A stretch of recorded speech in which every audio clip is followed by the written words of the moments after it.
어느 날 한 처녀가 길 가다가 램프를 주었다고 합니다. 그래서 집에 가져가서 혹시나 하고 문질러 보았는데 아니나 다를까 램프에서 요정 지니가 나타났다고 합니다. 그래서 지니가 말을 하는 거죠. 주인님, 소원을 말해 보십시오. 제가 한 가지 소원을 들어드리겠습니다.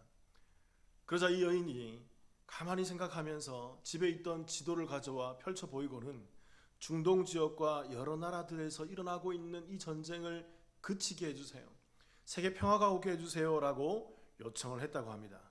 그러자 램프의 요정 지니는 이렇게 말을 했다고 해요. 그건 너무 어려운 일입니다. 제가 무슨 수로 그 전쟁들을, 그 나라의 전쟁들을 다 그치게 할 수 있단 말이겠습니까? 그러니까 지극히 개인적이고 간단한 소원 한 가지만 얘기해 보세요. 제가 들어드리겠습니다. 이 말의 처녀는 그렇다면 저는 지금까지 모쏠로 지내왔는데 저에게 정말 감정이 섬세하고 친절하며 요리 잘하는 것을 즐기고 집안일을 잘 도와주고 가족들과 시간도 잘 보내며 야구도 하지 않고 축구 경기도 보지 않으며 나만을 사랑해 줄 수 있는 매우 잘생긴 남자 한 사람을 남편으로 구해주세요. 그러자 지니가 뭐라고 말했겠습니까? 지니가 이렇게 얘기하는 거죠. 야, 아까 그 지도 다시 펼쳐봐. 여러분, 하나님이 우리에게 이 램프의 요정 지니와 같은 존재는 아닌가요? 우리가 믿는 하나님은 이 램프의 요정 지니처럼 이런 모습으로 우리에게 다가오고 우리는 그렇게 생각하고 있지는 않나요? 어떤 차이가 있습니까? 무슨 차이가 있습니까? 몇 해 전에 한 신학교 교수가 한국 기독교를 향해 평가를 하면서 그가 쓴 책에 다음과 같은 글을 게재한 적이 있습니다. 자, 그 글을 발췌해서 여러분께 읽어드리겠습니다. 오늘날의 기독교는 무화과 나무가 무성하게 해달라고 기도한다. 포도나무의 열매가 무성하게 해달라고 기도하고 감람나무에서 소출을 구하고 밭에 먹을 것이 넘치게 해달라고 기도한다. 우리의 양이 많게 해달라고 하고 외양간에 소가 많게 해달라고 기도한다. 그리고 만일 하나님께서 이렇게만 해주신다면 나는 여호와로 말미암아 즐거워하며 나의 구원의 하나님으로 말미암아 기뻐하며 예배드리겠다라고 그렇게 찬송한다. 여러분, 오늘 우리는 하나님께 무엇을 기대하고 그 하나님께 무엇을 기도하고 있단 말입니까? 앞으로 저와 여러분이 이제 이 기적에 살다라는 주제로 기적 시리즈에 대해서 함께 나누려고 합니다. 이 말씀을 통해서 성경이 말하고 있는 그 말에, 그 단어에, 그 비유에, 그 얘기에 참 의미가 무엇인지를 좀 살펴보려고 해요. 제가 늘 얘기하지만 그 의미가 아니라고요. 우리가 일반적으로 읽고 있는 그 성경의 그 의미가 아님을 한번 같이 들추어내어서 나눠보려고 합니다. 오늘은 그 첫 번째 주제로 예수님께서 첫 번째로 행하신 가나의 혼인잔치에 대해서 좀 나눠보려고 해요. 근데 여러분, 이 가나의 혼인잔치에서 우리가 그냥 평상적으로 읽고 일반적으로 읽으면 그냥 지나갈 수 있겠지만 이 말씀 가운데, 이 혼인잔치의 기적 가운데에서 우리가 깊게 들여봐야 될 몇 가지 단어들이 있습니다. 그 단어를 이해하고 그 단어에 대한 충분한 의도를 깨닫고 이 말씀을 들여다보면 전혀 다른 의미임을 우리는 깨닫게 되는 것이죠. 가나의 혼인잔치에서 우리가 살펴봐야 할 그 의미들이 무엇이 있을까요? 첫 번째는 사흘째 되던 날이라는 것입니다. 이 사흘째 되던 날이라는 이 단어가 매우 의미가 있다는 거예요. 말씀 한번 보겠습니다. 요한복음 2장 1절.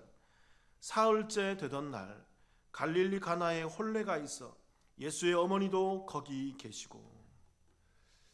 요한복음은 매우 치밀하게 기록된 책입니다.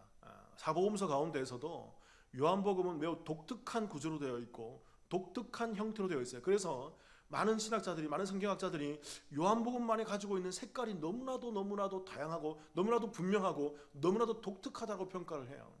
저도 언제 한번 이 요한복음 강의를 한번 할까 하는 마음도 있는데, 특별히 요한복음에는요 어떤 독특함이 있냐면 숫자의 독특함이 있어요. 요한복음에 보면 총 7번의 기적이 나오고요. 그리고 우리가 잘 들어봤듯이 나는 무엇이다, 에고 에이미, I am who I am, 이 말이 나는 예수님의 정체성을 밝혀주는 이 정의가 총 7번 나옵니다. 그리고 예수님께서 때라는 단어를 많이 사용하시는데 이 때라는 단어도 요한복음에 총 7번 등장하고 있어요. 7이라는 숫자에 딱 맞춰놓고 있어요. 그리고 요한복음에는 예수님께서 갈릴리로 3번 가시고 유월절을 3번 지키시고 또 부활 후 3번 나타나시고 이렇게 하면서 숫자에 대한 의미를 함축해서 그 모든 것을 진행하고 있는 것을 보여준다라는 거죠. 숫자에 매우 의미를 두고 있다는 것이. 이런 관점에서 보면 오늘 본문 1절에서 나타나는 사흘째 되던 날이라는 이 단어에도 의미를 함축하고 있음을 우리는 유추해 볼 수 있다는 것입니다. 그래서 이 단어 사흘째 되던 날, 이 단어에 관심을 두고 우리가 말씀을 보겠습니다. 요한복음 1장 29절이에요. 자, 읽어볼게요. 이튿날 요한이 예수께서 자기에게 나아오심을 보고 이르되 보라 세상 죄를 지고 가는 하나님의 어린 양이로다. 여기 보니까 이튿날이라는 단어가 나옵니다. 이튿날은 어떤 날일까요? 다음 날을 얘기하죠. 그럼 이튿날이 되기 위해서는, 다음 날이 되기 위해서는 어떤 날이 존재해야 돼요? 첫 번째 날이 있어야 돼요. 첫날이 있어야 돼요. 첫날이 뭔지 모르지만 첫째 날이 있었고 이제 1장 29절에서 이튿날 다음 날이 되었음을 얘기하고 있다는 것입니다. 그리고 그 뒤에 보면 1장 35절에 보면 이런 말씀이 또 있죠. 또 이튿날 요한이 자기 제자 중 2사람께 함께 섰다가, 요한이 또 얘기하는 것입니다. 또 이튿날이 지난 거예요. 그 전에 첫날이 있었고 이튿날이 되었고 또 이튿날이 되었다는 것입니다. 요한은 이 이튿날 하면서 어떤 날짜를 계산하고 있어요. 그리고 1장 43절 잘 보세요. 이튿날 예수께서 갈릴리로 나가려 하시다가 빌립을 만나 이르시되 나를 따르라 하시니, 3번째 이튿날이 나옵니다. 그러니까 여러분 질문 드려볼게요. 지금까지 며칠이 지났어요? 이튿날 또 이튿날 하면서 며칠이 지났습니까? 첫날이 있었고 그 다음 날이 있었고 또 그 다음 날이 있었고 또 다음 날이 되었어요. 지금까지 며칠 지났어요? 총 4일이 지났습니다. 그리고 오늘 본문의 말씀인 요한복음 2장 1절을 다시 한번 봅시다. 사흘째 되던 날 갈릴리 가나에 혼례가 있어.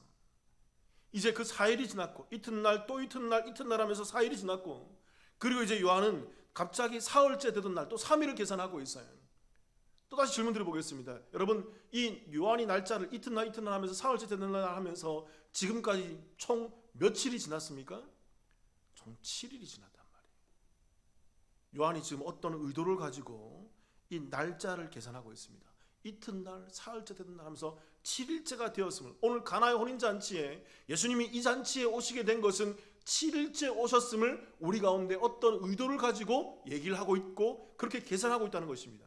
근데 여러분, 재밌는 것은요, 이 이후에 요한복음의 이 이후에 요한은 더 이상 날짜를 계산하지 않아요.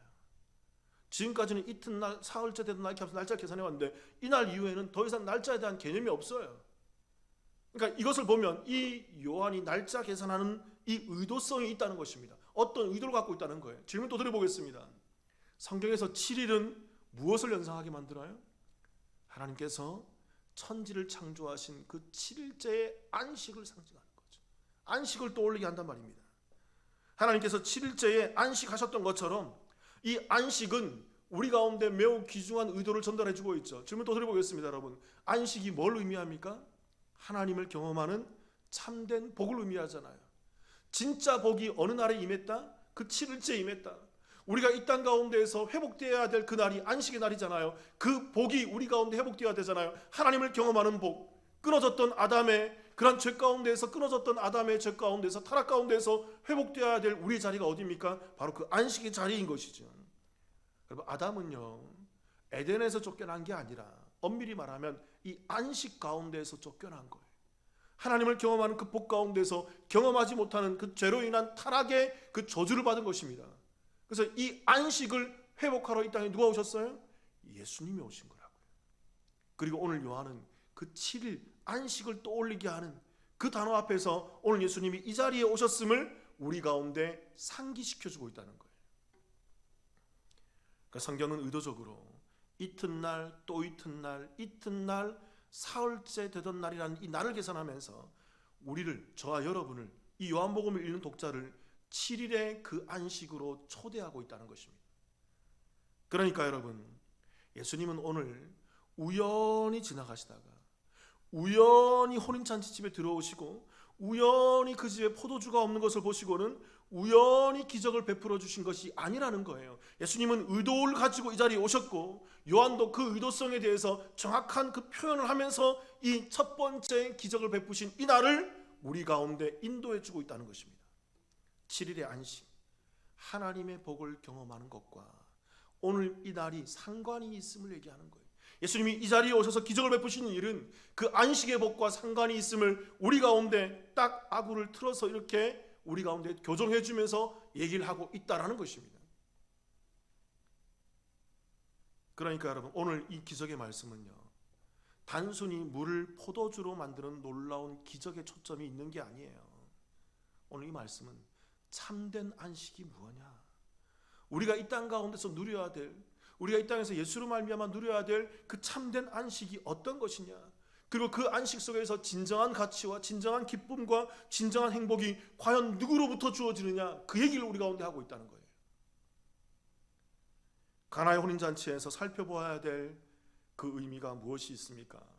두 번째는 여자여 또 때라는 단어입니다. 이 단어를 많이 궁금해하세요, 많은 분들이. 여자여 또 때라는 단어죠. 말씀 한번 보겠습니다. 요한복음 2장 4절 제가 읽어볼게요. 예수께서 이르시되 여자여 나와 무슨 상관이 있나이까? 내 때가 아직 이르지 아니하였나이다. 그러니까 3절 말씀에서, 앞절 말씀에서 마리아는 혼인잔치집에 찾아온 아들인 이 예수님께 이 집에 포도주가 떨어졌다, 포도주가 없다라고 말을 합니다. 여러분, 이 말은요, 혼인잔치집에서 흥을 돋굴 수 있는 제일 중요한 재료가 떨어졌다는 것입니다. 이제 포도주가 떨어졌기 때문에 이 혼인잔치집에는 더 이상 기쁨이 없어, 더 이상 이 잔치를 유지할 수 있는 재료가 없단 말이야. 이제 이 집은 큰일 났어, 그렇게 말을 하는 것이에요. 그래서 마리아는 예수님께 이런 의도를 가지고 얘기하는 거죠. 네가 좀 어떻게 해봐라, 네가 좀 어떻게 할 수 있지 않니? 그런 간청, 그런 강청, 그런 간구의 의미를 담아내고 질문하고 있다는 거예요. 그런데 예수님께서는 그 마리아의 그러한 질문과 그러한 의도 가운데서 4절에서 이상한 대답을 하시죠. 그 어머니 마리아를 향해서 뭐라고 부르십니까?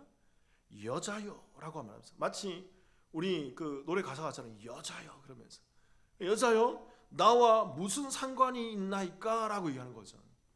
어머니를 향해서 아들이 여자요라고 말하는 이 단어가, 이 호칭이 매우 이상하다고 생각지 않습니까? 근데 여러분, 이 여자요라는 단어는요, 헬라어로 이런 단어입니다. 귀네라는 단어예요. 귀네. 이 귀네라는 단어는 호칭이지만 이것은 존칭의 의미가 있어요. 고대 사회에서, 고대 문헌을 보면요, 대체적으로 귀족이나 왕족의 여인을 지칭할 때 귀네라고 불렀습니다. 그러니까 여러분, 이 말은요, 귀부인을 뜻하는 거예요. 여성을 좀 그 나이를 들고 또 결혼한 여성을 좀 존칭해서, 좀 올려들어서 극존칭으로 부르는 것이 바로 이 귀네라는 호칭의 의미라는 것입니다. 그러나 여러분, 아무리 이것이 존칭의 의미가 있다 하더라도 아들이 어머니에게 여자여라고 부르는 것이 좀 이상하다고 생각지 않으세요? 이것은 맞지 않다고 생각지 않으십니까?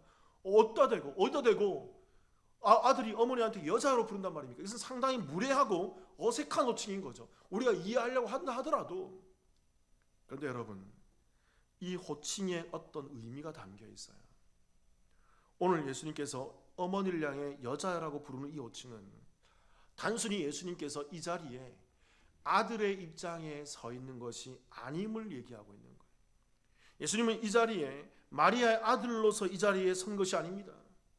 아까 요한이 계산했던 것처럼 이튿날 또 이튿날 사흘째 되던 날 하면서 이 7일째의 어떤 의미를 담아내고 있는 그 의도 속에 예수님이 이 자리에 왔다는 거예요. 무슨 말이냐면, 예수님은 이 자리에 하나님의 뜻을 행하시는 그 메시아의 입장에서, 하늘의 뜻을 성취하기 위한 그 메시아의 입장에서 이 자리에 왔다는 것입니다. 그래서 그 여인 마리아를 여자야라고 부르고 존칭의 의미를 담아내고서 부르고 있다는 것입니다.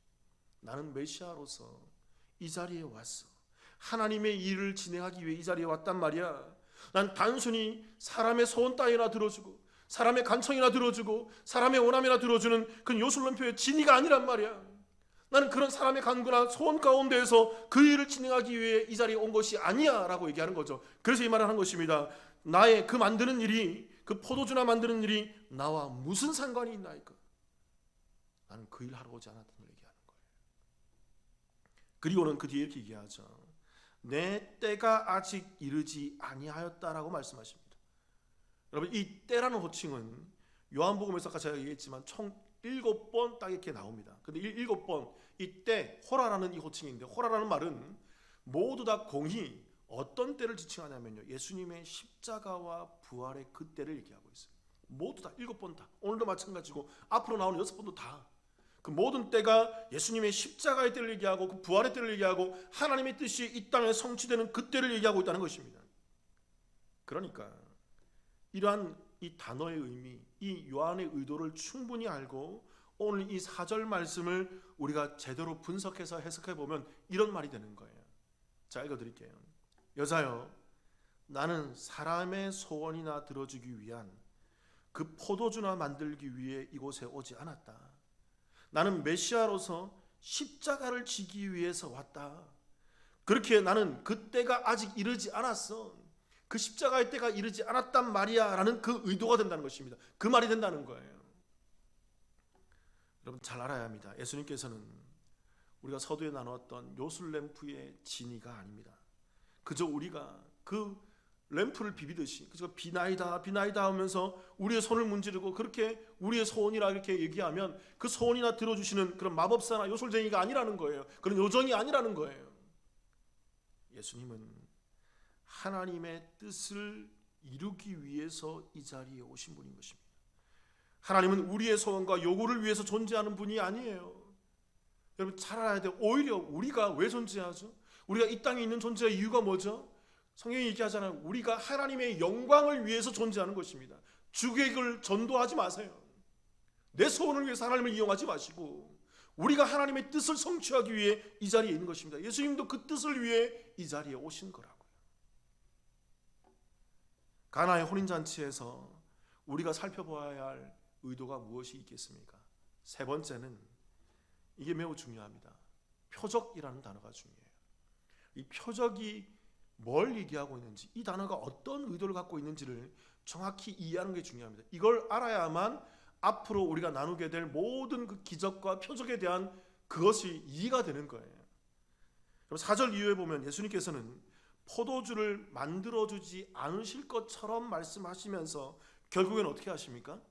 포도주를 만들어주신단 말이에요. 이게 좀 의아스럽습니다. 아니, 때가 되지 않았다면, 앞에서 얘기했듯이 상관이 없다면 만들지 않으면 되는데 만들어주시는 거예요. 이것을 이해하기 위한 말씀이 바로 오늘 본문 맨 끝에 나오는 2장 11절 말씀이에요. 같이 한번 읽어보겠습니다. 제가 읽어볼게요. 예수께서 이 표적을 갈릴리 가나에서 행하여 그의 영광을 나타내심에 제자들이 그를 믿으니라. 2장 11절에 보면 예수님께서 이 무엇을? 표적을 이라고 얘기하고 있는 거죠. 이 가나에서, 이 갈릴리 가나에서 물을 포도주로 만들어주신 사건을 표적이라고 얘기하고 있습니다. 기적이라고 쓰지 않는다고요. 표적이라고 얘기한다고요. 여러분, 이 표적이라는 단어는 헬라어로 이 단어는 세메이온이라는 의미입니다. 단어입니다.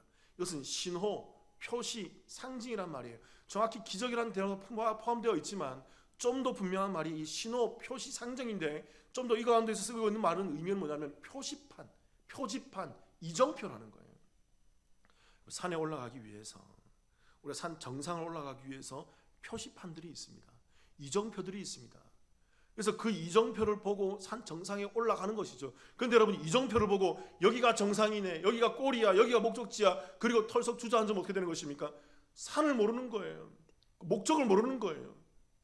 이정표가 본질이 아니란 말입니다. 표시판이 본질이 아니란 말입니다. 그렇기 때문에 여러분, 우리가 이 표적을 보고 이 기적만 추구하고 이 표적만 추구하는 신앙 자세는 무엇입니까? 매우 잘못된 자세. 예수님께서 이러한 기적을 행하신 일은 단순히 이 기적을 드러내기 위함이야. 기적의 목적이 있는 것이 아니라 이 기적을 통해서 뭔가를 가르쳐주고 뭔가를 보여주고 뭔가를 설명하기 위한 상징이고 신호이고 표시라는 것입니다. 그래서 여러분, 세메이온이 영어로 번역하면 사인이란 말이 되는 거예요. 사인이었다는 거예요. 사인이었다는 거예요. 표시판과 이정표에 불과했다는 것입니다. 요한복음에는 총 7개의 기적이 기록되어 있다고 했죠. 근데 여러분, 이 모든 이 기적들이 공히 요한은 기적이라 쓰지 않아요. 모두 다 표적이라는 단어, 이 세메이온이라는 단어, 이 사인이라는 단어를 사용하고 있다는 것입니다. 이 말은 이 기적이 단순한 기적으로 그치는 것이 아니라 오직 한 방향을, 한 고를, 한 목적을 가리키고 있는 이정표, 상징표, 하나의 상징에 지나지 않는다는 것을 우리 가운데 얘기하고 있다는 거예요. 오늘 나눴던 물을 포도주로 만드는 기적, 이게 표적이라는 거예요. 또 두 번째 기적이 왕의 신하의 아들을 고치신 기적, 나중에 살펴보겠지만 이 기적 또한 표적이라는 것입니다. 또 베데스다에서 38년 된 병자를 고친 사건, 이것도 표적이에요. 오병이어의 기적, 이것도 표적인 것입니다. 물리를 걸으신 사건, 이것도 표적인 거예요. 또 실로암에서 날 때부터 소경된 자를 고치신 사건, 이것도 표적인 것입니다. 마지막으로 요한복음에 나오는 7번째 기적이 무엇입니까? 바로 죽었던 나사로를 3일 만에 살려내는 사건. 다 표적인 거예요. 무언가를 가리키는, 무엇이죠? 예수님의 그 십자가와 부활을 가리키는, 그 구원을 나타내는 모든 표적이었다는 것입니다. 예수님께서 이 땅에 무엇을 하러 오셨는지를 정확히 가리키고 있는 이정표에 불과하다는 거예요. 그렇기 때문에 여러분, 우리가 이 기적에 매몰되고 이 기적 가운데 심취해 있으면 안 되는 거예요. 그 기적은 지나가는 것입니다. 이런 일이 있었구나. 참 놀라운 일이 있네. 그러면서 거기에 멈춰버리시면 안 돼요. 그 기적이 가리키고 있는 바를 봐야 되는 것입니다. 그것이 성경에서 오늘 물이 변하여 포도주를 맛보게 된 이 가나의 혼인잔치는 그전에는 맛볼 수 없었던 더 좋은 포도주를 통해서 더 좋은 잔치가 일어난 것입니다. 더 풍성한 잔치가 일어난 것입니다. 더 기쁨이 넘치는 잔치가 일어나게 되었다는 것을 우리 가운데 얘기해 주고 있어요. 여러분, 이러한 것은, 이 모습은 예수님의 십자가 사건을 통해서 이 땅에 부어지는 예수님의 피, 그 보혈을 나타내는 것이고, 그 예수의 보혈로 말미암아서 이 땅에 참된 기쁨이 충만하게 될 것임을, 이 땅에 참된 행복이 충만하게 될 것임을, 이 땅에 진정한 잔치가 열리게 될 것임을 상징적으로 보여주신 사건이 바로 오늘 가나의 혼인잔치에 열린 이 물을 포도주로 변해준 이 표적이라는 것입니다.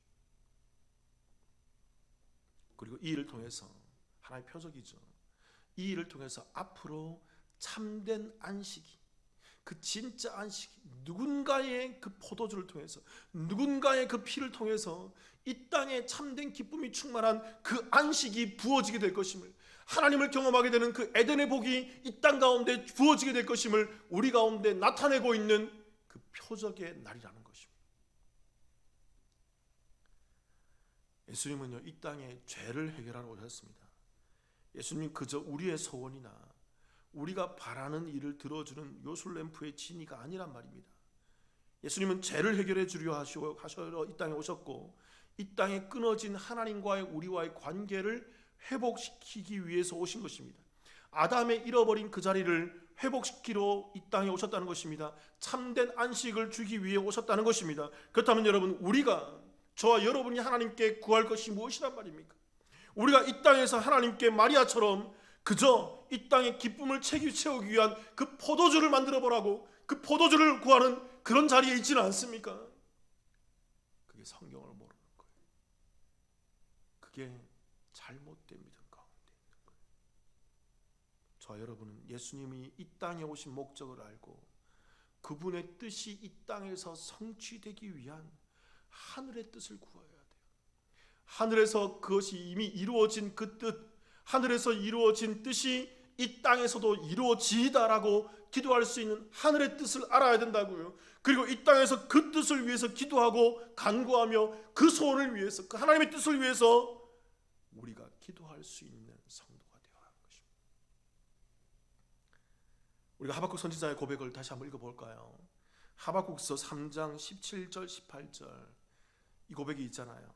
비록 무화과 나무가 무성하지 못하며 포도나무에 열매가 없으며 감람나무에 소출이 없으며 밭에 먹을 것이 없으며 우리의 양이 없으며 외양간에 소가 없을지라도 나는 여호와로 말미암아 즐거워하며 나의 구원의 하나님으로 말미암아 기뻐하리로다. 하박국 선지자는 얘기합니다. 전쟁이었잖아요.